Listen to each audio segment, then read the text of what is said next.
सती जी ने देह त्याग किया और उनका दूसरा जो अवतार हुआ वो हिमांचल जी के यहाँ हुआ। पार्वती के रूप में सती माता अवतरित हुई। जब से सती मैया का जन्म हुआ है तब से हिमाचल ऐसे सुशोभित हो रहे हैं जैसे भगवान के भक्त भक्ति को पाकर के सुशोभित हो जाते हैं। हमारी शोभा कब है? बोले जब हमारे भीतर भगवान की भक्ति आ जाए तो सोह शैल गिरिजा ग्रह आए और जिमि जनु राम भगति के पाए। ऐसे भगवान की भक्ति पाके राम भक्तों की शोभा होती है। ऐसे ही मानो भक्ति स्वरूपा पार्वती जी के अवतार लेने से हिमांचल की शोभा हो रही है। एक दिन नारद जी महाराज आए और हिमांचल जी ने अपनी पुत्री को बुलाया। सुता बोली मेली मुनि चरना। ये संस्कार है कि जब भी कोई संत हमारे घर में आए तो हमें अपने बच्चों को बुला करके प्रणाम करवाना चाहिए, तभी तो बच्चों में संस्कार आएंगे। तो हिमांचल जी ने सुता बोली बुलाया, बिटिया यहाँ आओ, ये नारद जी महाराज हैं, इनके चरणों में प्रणाम करो। सुता बोली मेली मुनि चरना। और जैसे ही पार्वती मैया ने नारद जी को प्रणाम किया वैसे ही पार्वती मैया ने नारद जी को अपना गुरु स्वीकार कर लिया कि आज से आप ही मेरे गुरु हैं। हिमांचल जी ने नारद जी से कहा कि महाराज जरा मेरी इस कन्या की हाथ की रेखाएं देख के बताइए कि इसमें दोष कौन कौन से हैं और गुण कौन कौन से हैं। साधक पहले अपना दोष जानना चाहते हैं, गुण तो बात की बात है। कहो नाथ कहो सुता के दोष गुण मुनिवर हृदय विचारी। नारद जी ने देखा, प्रसन्न हो गए। नारद जी ने कहा महाराज आपकी कन्या में सब सुंदर लक्षण विद्यमान हैं, सब लक्षण संपन्न कुमारी, और होई ही संतत पिय ही पियारी। ये अपने पति को सदा सर्वदा प्राणों के समान प्यारी होगी। यही कर नाम सुमिर संसारा, त्रिय चढ़ी पतिव्रत असिधारा।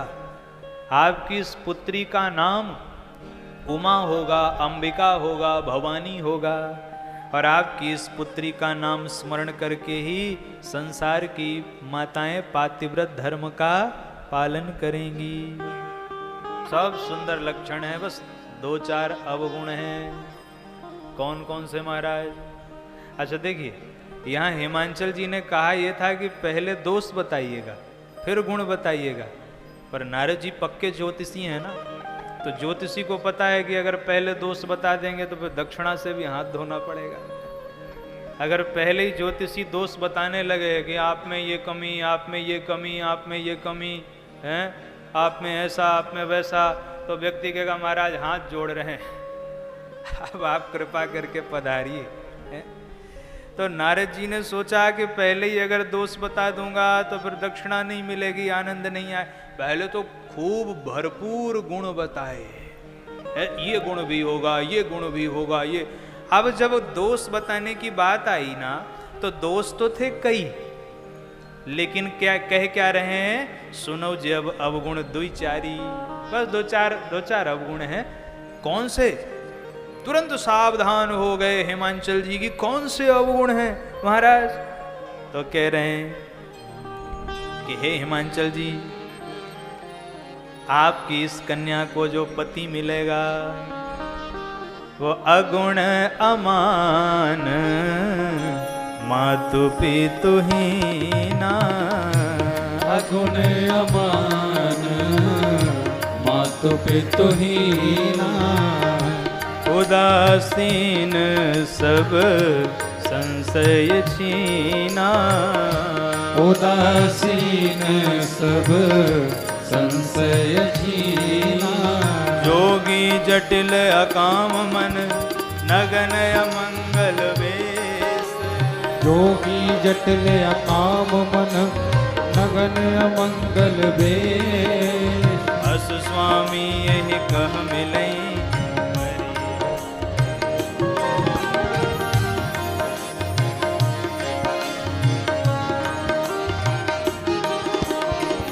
अगुण अमान मातु पितु हीना। अगुण अमान मातु पितु हीना। उदासीन सब संशय छीना। उदासीन सब संशय छीना। बोले भक्तवत्सल भगवान की जय। परम पूज्य श्री सुरेश शास्त्री जी महाराज बड़ी सुंदर भागवत जी की कथा करते हैं। आप श्री का आगमन हुआ है, हम व्यासपीठ से आपका स्वागत करते हैं।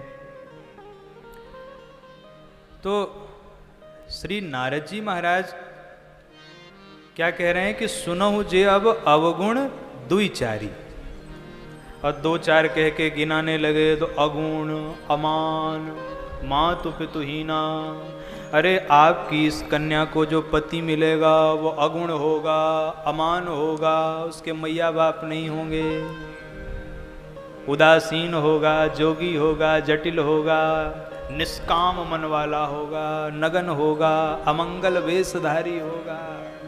ऐसा पति आपकी कन्या को मिलेगा। अब जब ये वाक्य नारद जैसे संत से सुना तो सुनने के बाद तीन के आंख में आंसू आए। पहला हिमांचल जी के, दूसरा मैना जी के, और तीसरा पार्वती मैया के। लेकिन जरा सा अंतर है, आंसुओं में भी तो भेद होता है ना।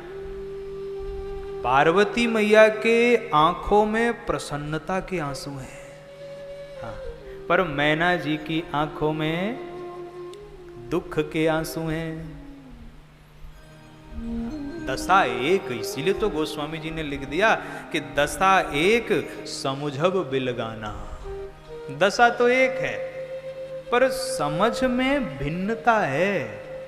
पार्वती मैया की समझ कुछ और कह रही है और मैना जी की बुद्धि कुछ और कह रही है। मैना जी को लग रहा है हे भगवान, ऐसा पति मिलेगा जिसमें कोई गुण ही नहीं होगा, अगुण होगा। अरे ऐसे निर्गुणी, ऐसे बिना गुण वाले व्यक्ति के साथ मेरी कन्या का जीवन निर्वाह कैसे होगा। लेकिन पार्वती मैया क्या विचार कर रही हैं कि धन्य हो गुरुदेव, आप कह रहे हो मेरे पति अगुण होंगे। अरे जो त्रिगुणातीत है वो अगुण ही तो है। मेरे भोलेनाथ तो त्रिगुणातीत है, अगुण। दूसरा दोष क्या गिनाया, अमान। तो मैना जी को लग रहा है कि माना अपमान से परे।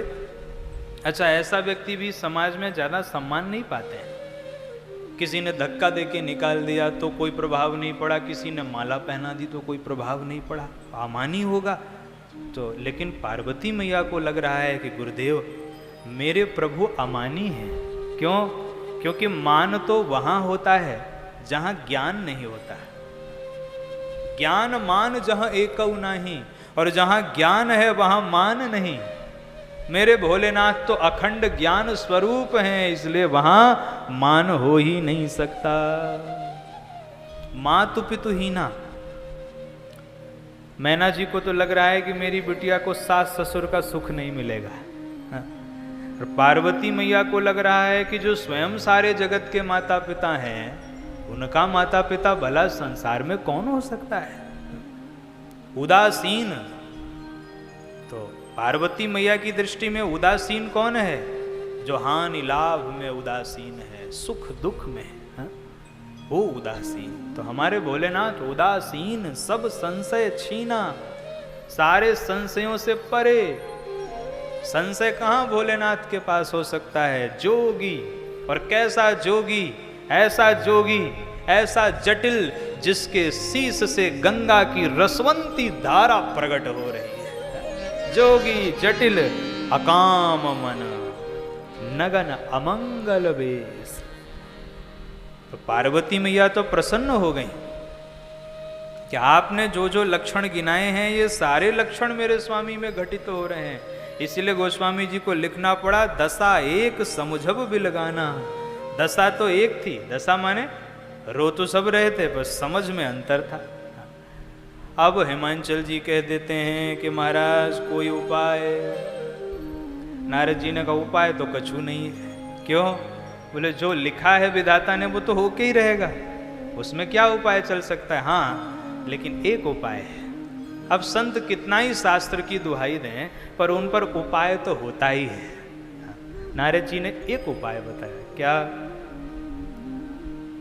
कि हे हिमांचल जी महाराज, मैंने ये जो सारे दोष आपको गिनाए, ये दोष भगवान शिव में भी घटित हो रहे हैं। अगर आपकी कन्या का विवाह भोलेनाथ से हो जाए तो दोष भी गुणों में परिणित हो जाएंगे। दोष भी गुणों में क्यों परिणित हो जाएंगे? गोस्वामी तुलसीदास जी महाराज लिखते हैं, नारद जी कह रहे हैं,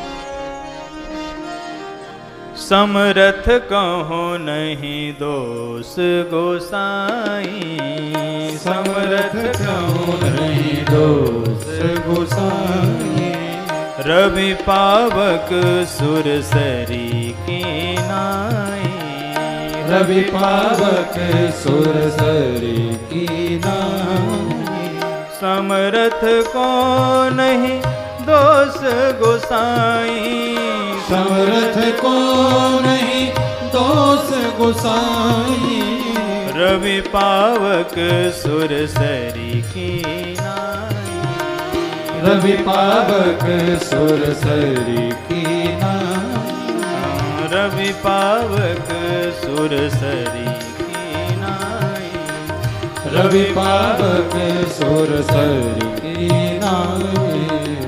सामर्थ्यवान को कोई भी दोष नहीं है। कैसे? तो उदाहरण दिया।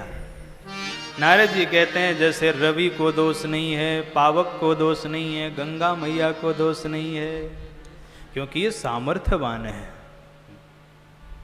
हम गंगा स्नान करने जाते हैं और गंगा स्नान करने के बाद कमंडलू में जल भर के ले आते हैं उस जल से कि भाई ठाकुर जी को स्नान करवाएंगे। अब ठाकुर जी को स्नान करने के लिए जो जल हमने रखा उसमें आके किसी कुत्ते ने मुंह मार दिया। अब क्या करें?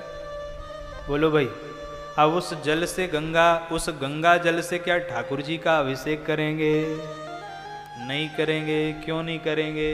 कुत्ते ने मुंह लगा दिया। अरे है तो गंगा जल। बोले है तो क्या हुआ, अब इससे हम ठाकुर जी का अभिषेक नहीं करेंगे।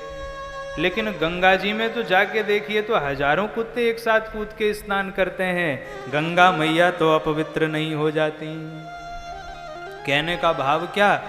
भाव ये कि जो जल हम पात्र में लेके आए थे वह अंश है और गंगा मैया अंशी हैं।